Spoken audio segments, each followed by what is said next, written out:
The SEC is going to be madness this year, man. I can see a lot of chaos happening in this conference this year. Texas and Georgia have the two best odds to win this thing, but really anybody could win the SEC this year, which is why it's going to be so chaotic this year, because there could be 8 to 9 teams from this conference that are good enough to make it into the college football playoffs this year. I mean, even Oklahoma and Texas A&M could win the SEC this year. You got Missouri, who could win it. You got Tennessee, LSU, Alabama with Kalen DeBoer. Ole Miss could be some new blood in the conference title game.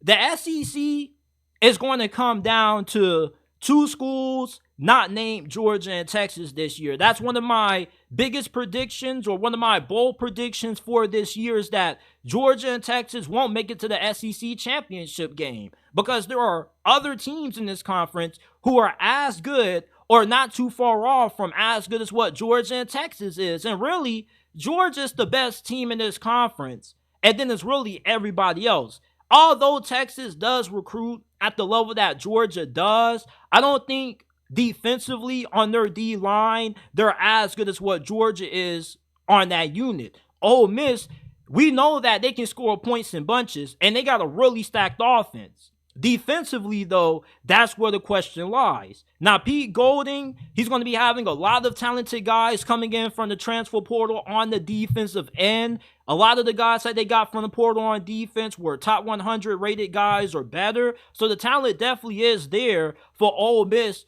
to make it to the SEC championship. Plus, they got the easiest schedule out of every team in this conference.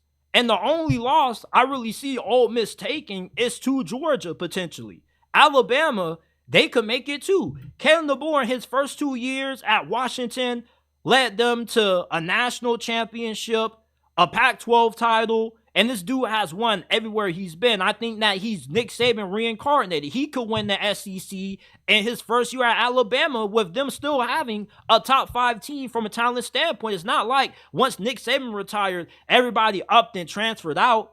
And there were some guys who played for Kellen DeBoer at Washington who are really good, who followed him down to Tuscaloosa. So the talent's still there for them to win it. LSU, we know that they have talent. The question is, is Brian Kelly going to be able to suffice against other coaches who are as good or better than what he is? And do they have their issues on the defensive side of the ball fixed? We know that they have an improved coaching staff. They got one of the best defensive coaching staffs in America with what they brought together, but is the coaching going to be able to overcome the lack of talent that they have in certain areas on that defense?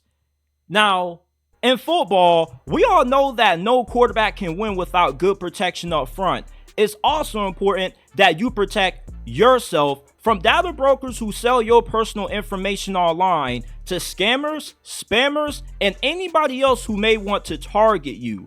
That's why you should use Aura, today's sponsor of this episode. Aura shows which data brokers are passing away your information on the internet and automatically submits opt-out requests on your behalf. Go to aura.com/JTSports in description or pin comment down below to get a 14-day free trial and protect your personal information from being exposed online. Cleaning up your information online not only helps reduce the amount of spam you receive, but it also protects you from hackers who could use this info to help gain access into your social media accounts, bank accounts, or other sensitive information. Go to our sponsor, aura.com/JTSports in the description or pin comment down below to gain access to your 14-day free trial and protect yourself from hackers looking to gain access into your sensitive information online.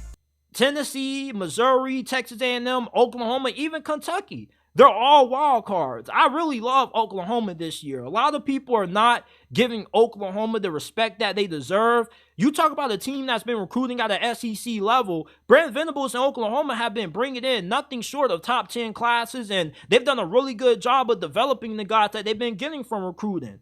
A lot of the experience that they return on defense, A lot of those guys were 4 and 5 stars coming out of high school, and nobody's talking about how good Oklahoma's defense is going to be this year. This was one of the best defenses in college football when it came to forcing takeaways, and the only thing that they struggled with was getting after the quarterback. Well, they improved that area of their defense. They got a few guys who can get after the passer in the transfer portal. They got a really good defensive tackle that everybody wanted, and Dominic Williams out of TCU. You know, I look at a school like Kentucky, even Kentucky. You want to know why? Because if they get good quarterback play, they potentially could win 10 games because they're one of the best teams in the SEC in the trenches. Their offensive line is good and their defensive line is good. They're going to have a lot of NFL guys that get drafted from their offensive and defensive lines. So the SEC is going to be complete chaos this year, man. If you're betting on a team to win this conference, don't. Because I really don't know who's going to win it. It could be Ole Miss. It could be Bama. It could be a school like Oklahoma and Kentucky.